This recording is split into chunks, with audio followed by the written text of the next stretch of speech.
Hi, it's John again, and here with this screenshot here. If you're watching on video, if not, well, I'll read some of this, and you'll hear what I'm saying.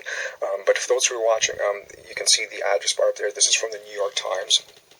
This screenshot here from the New York Times from November 24th, and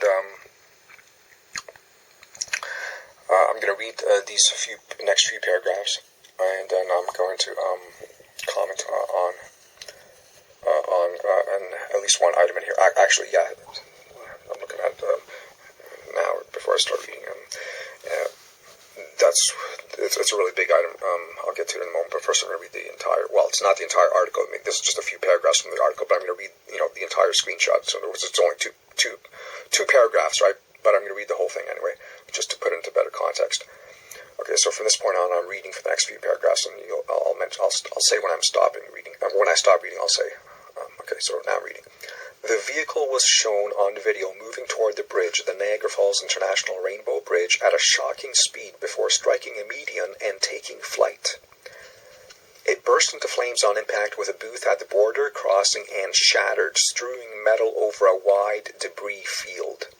Vincent A. Atteri, a civil engineer in Westchester County, New York, who serves as an expert witness on road design in court cases, said that a trail of dark vapor visible behind the car as it flew through the air in surveillance footage suggested that the driver was alert and not impaired, and that he had been pressing on the brakes. So let that sink in, folks.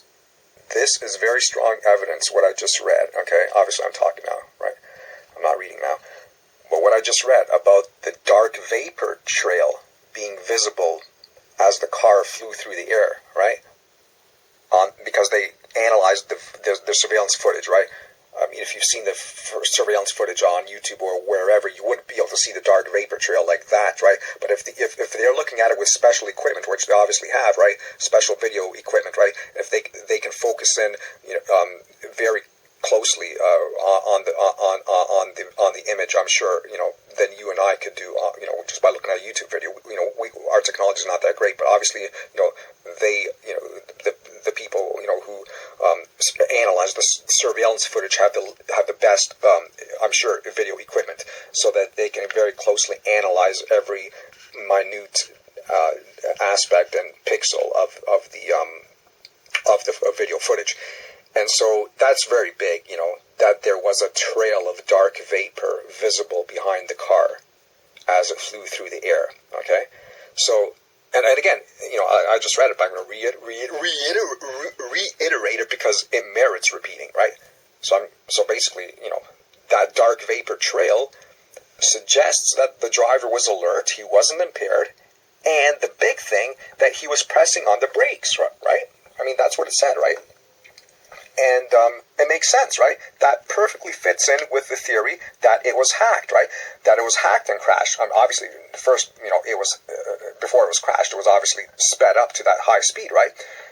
So basically, if you were in a car like that and it was hacked and the accelerator was taken to a level that you didn't want and the steering was taken away from you, right? And I'm going to get to that in a few moments also regarding the steering, because I don't think it's a coincidence that it just so happened to hit the median by mistake. No, I believe that's more evidence that it was hacked, that it was specifically steered onto the median. Okay, so I'll get to more of that in a moment. But just to finish off with this, yeah, I mean, think about it, right? If you're in the car and all of a sudden it's speeding down the road, you're going to be, by itself. I mean, you're doing normal speed and all of a sudden it accelerates to 100 miles an hour, which is the speed they estimated that it reached, right? If you're in that car, of course you're going to be pressing on the brake, right? Well, what else are you going to be doing? Of course you'll be pressing on the brake. So just the fact that he was pressing on the brake, as this suggests that he was, that right there is very strong evidence that the car was hacked. It was not intentional. He didn't intentionally commit suicide or whatever you want to call it, right? He wouldn't be pressing on the brake then, right? And then we think about, what are odds that, two people in their 50s, two successful people in their 50s who had tickets to go to a KISS concert in Toronto, that they would commit suicide right at the border. That makes no sense. If they're going to commit suicide, they would have just, done it without, heading toward the border, right? They wouldn't have done it on the day of the KISS concert. They wouldn't have gone to the casino before, right? I mean, what, did they have a bad day at the casino? They couldn't handle it? They decided to commit suicide? No, come on, that's ridiculous. That's ridiculous. And the fact that he was pressing on the brake, as is strongly suggested by this, vapor trail, that, is very strong proof indeed, among everything else that I've mentioned so far, and that I've, mentioned in general in previous videos about car hacking, how it can happen, and, various things to look for, like, for example, with the 2013 crash with Michael Hastings in it, right?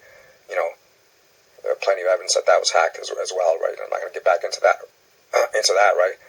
But, one similarity that comes to mind right away is, that it also accelerated to a high speed so fast that when it hit the tree, the one, Michael Hastings one in 2013, also, it went to pieces and exploded, right, because it was going so fast, right? Of course, there are other, things suggesting that car was hacked also, like I mentioned in that video, and so I'm not going to get into it, but, just one thing I'll mention again is the fact that it happened just hours after, he emailed someone saying that, I'm paraphrasing, but he basically said that he was, afraid that his life might be in jeopardy, right? Because of a big story he was working on involving some government agency, like, I don't know, the FBI or CIA or whoever, that, he was investigating, and, that may have committed some crime or whatever, blah, blah, blah. And then, so he feared for his life, and, several hours later, he ends up dead in that suspicious accident, right? So, I couldn't help it. I just, had to mention that, again, even though I covered a few videos ago in more detail, but so the point is, by now, we all know cars can be hacked and crashed, is really the point I'm making, right? So then, we know that general information is true, so then when you see specifics like this, with all the things I've already mentioned, the so-called coincidences surrounding this crash of, November 22nd in Niagara Falls, New York, of 2023, with all the so-called coincidences I've already mentioned regarding this crash, that make me think these are not coincidences, that these are signs suggesting that it was crashed, and obviously by now whom I suspect did it, my IT pro bro, right? Obviously I suspect him, right? Because a lot of these so-called coincidences relate to numbers that I know, numbers or other elements that I know are significant to him, like for example, the 53 part, right, about my age, right, I already covered that, right? So, and then the Bentley thing, right? The fact that it's flying through the air, right? Again, more proof that it was hacked, because what are the chances that a flying car, that car with the name flying in it is going to be flying through the air, right? And so this brake thing is a really big thing. The thing about the fact that he was pressing on the brake, or more than likely he was pressing on the brake. So then I'm just going to read a little bit more here. Just one second. Okay, so this part here is also important because it shows also that it probably was not a mechanical failure, because, I heard on some story or read somewhere in the last couple of days that, some people thought that it was a problem with the brake pedal, that it got stuck. Sorry, not the brake pedal, the accelerator pedal, right, that the gas pedal got stuck, right? But this basically shoots down that theory, what I'm going to read next, okay? So again, this is from the same article of, further in the same article. Again, I showed you where it came from, so you can read the whole thing if you want. So this is, again, the next screenshot from that same article here. The next two paragraphs I'm going to read. I'm going to read starting now. The National Highway Traffic Safety Administration has received no complaints about the 2022 Flying Spur, but Bentley issued 3 recalls involving the car's seat belts, airbags, and entertainment systems, according to the agency's website. None involved acceleration. Ms. Bonner said Wednesday's incident was not tied to a recall in 2021 of some models over a risk that their accelerator pedals could become stuck.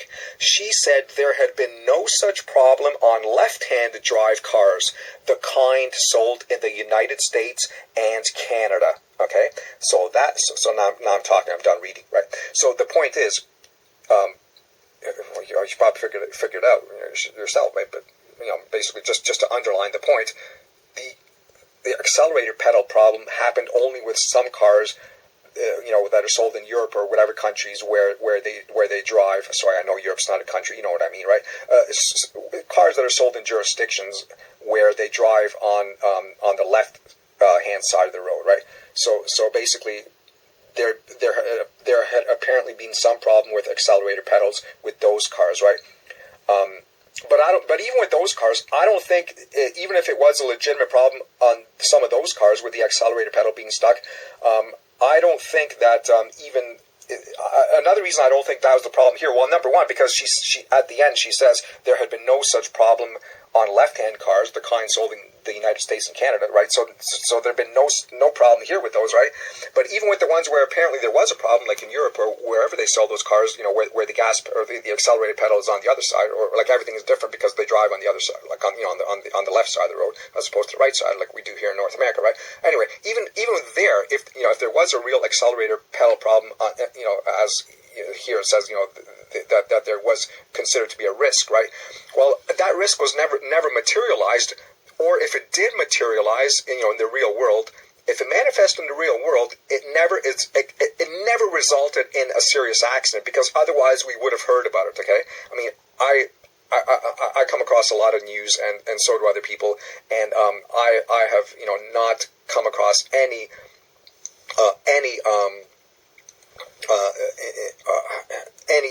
accident that I've heard about in recent years, or ever, where a car crashed and killed someone because their accelerator pedal got stuck.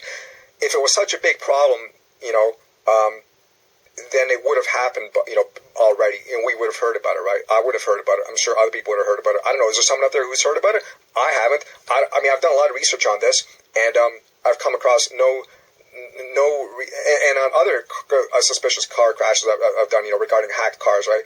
In general, I've been doing research on that for months now, and I've never come across one that mentioned an actual crash happening because of an accelerator pedal getting stuck. Maybe there was a risk of it getting stuck, but there was no crash that happened. Certainly not a serious crash, because it would have made the news otherwise, right? So isn't it interesting how this one happened, right? But it didn't happen, and she just said it wasn't the accelerator pedal. It's just more proof that it wasn't, because otherwise, why would it have taken so long to happen?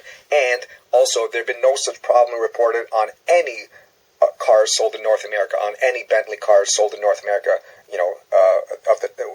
which is what had crashed here, a North American Bentley car, right? So again, the gas pedal thing problem does not relate to this, right? So that was, so I mean, the odds are extremely high that was not the problem. And so moving on, and to give more supporting evidence of the hack and crash theory, besides of all the so-called coincidences, in other words, circumstantial evidence that I've already mentioned, beyond all that, here is more. Look at this screenshot here, okay? I mean, if you're watching the video, right? Look at this screenshot. This is the median over which the car ran, okay, drove at high speed right before flying into the air, okay? This is one angle, right? And then, here we go, on this particular shot is the other angle, all right? The same median from the other side. Now, this I assume the right side here is because I looked on video and on other screenshots that I don't have here because it's not really relevant.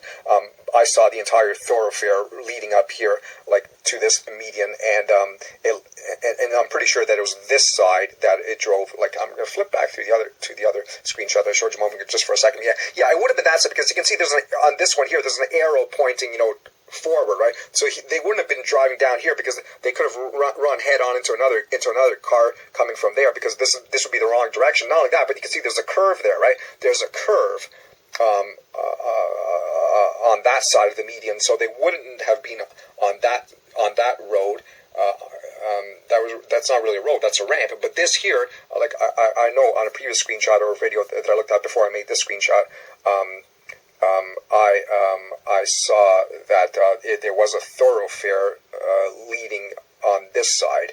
Okay, toward, like, this was the thoroughfare. This is where the car would have gone down, not the left side, for the reasons I just explained, right? So basically, the car would have been going down, down the road leading